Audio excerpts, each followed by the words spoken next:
Salut à tous, dans cette vidéo on va apprendre comment reproduire cette animation, la vidéo de Dall-E. Donc c'est une animation plutôt simple, donc c'est parfait, comme ça s'adresse à tous les niveaux. Bon, c'est parti, la première chose à faire c'est de venir prendre un rush, donc moi j'ai pris un rush au hasard. Et ensuite on va venir créer une composition fusion, donc par exemple je vais venir prendre, je sais pas, 18 secondes, je vais couper, ça je vais enlever. Après je vais cliquer sur ça, faire clic droit et venir chercher nouveau plan fusion. Comme ça vous voyez quand je me rends en fusion, là mon clip il commence à 0, alors que si par exemple je viens faire un plan ici et je viens le prendre, et que là il commence à frame 250 et ça quelquefois ça peut poser des problèmes.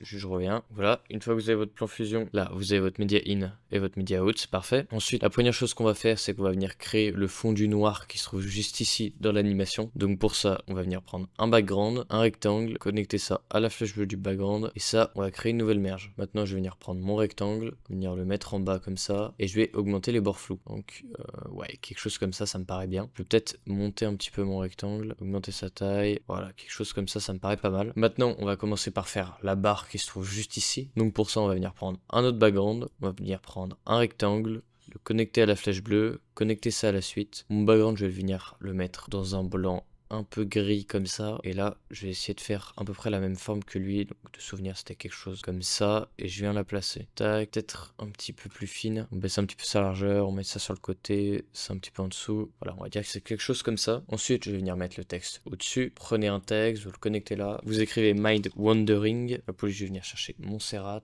ensuite je vais venir chercher, voilà, Black Italique, je vais venir le mettre ici, taille, peut-être un petit peu la baisser, voilà. J'animerai tout ça à la fin, juste pour l'instant je fais les textes. Ensuite vous prenez un autre texte et on va venir écrire ce qu'il y a juste en dessous. Voilà, donc vous venez écrire la même chose, on va venir le placer juste en dessous, peut-être baisser sa taille. Maintenant vous allez faire clic droit sur ça, venir chercher caractère le styling. Juste avant on va venir chercher encore une fois la police Montserrat. Vous allez venir mettre ça en italique, ensuite vous allez dans le modificateur, vous allez venir sélectionner esprit divaguer et vous allez venir choisir bold italique, voilà. Parfait, maintenant il ne reste plus qu'à tout animer, donc on va commencer par faire l'animation de la barre. Donc on va devoir animer le bleu qui passe par dessus, donc pour ça on va venir faire CTRL C sur ce rectangle, CTRL V, comme ça on a le même chemin. Maintenant je vais venir prendre un background, connecter ça comme ça à la suite. Là vous voyez que ma barre du coup elle est noire, c'est normal parce que il y a mon background noir par dessus. Je vais venir changer sa couleur dans un bleu comme ça et je vais venir baisser la largeur. Maintenant c'est parfait, il ne reste plus qu'à animer ça. Et maintenant on va reprendre ce rectangle là, faire CTRL C,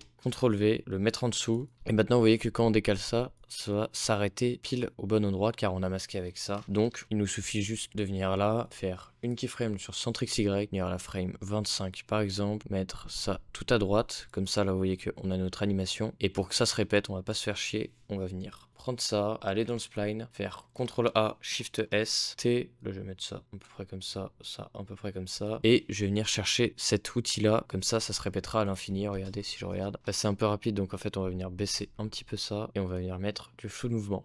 Donc une fois que la barre est animée, on va venir animer ce texte juste là, donc pour ça on va venir prendre le texte numéro 1, faire clic droit, follower, aller dans modificateur, ici je vais mettre le retard à 1, maintenant je vais dans le pinceau, je mets une keyframe sur l'opacité, sur l'adoucissement, je viens ici sur l'inclinaison X et sur le chemin offset. Je retourne là, je vais venir par exemple à la frame 10, remettre des keyframes aux mêmes endroits, je retourne à la frame 0, je viens mettre un petit peu d'inclinaison dans ce sens là, je viens décaler ça un tout petit peu sur le côté, je viens mettre l'adoucissement au max et l'opacité à 0. Je vais dans le spline, je fais CTRL A, SHIFT S, T, j'augmente un petit peu là, j'augmente un petit peu là, je vais mettre du flou de mouvement sur mon texte, et là vous voyez que j'ai la même animation de texte. Maintenant, il nous suffit plus qu'à animer ce qu'il y a en dessous, donc on va revenir prendre ce texte là, dans notre modificateur, dans notre caractère le styling là, on va faire clic droit, follower, on va venir mettre dans type de délai, entre la première et la dernière lettre, on va mettre un délai à 10, et on va venir mettre une keyframe à 0 sur la position, sur le chemin offset XY, retourner dans follower,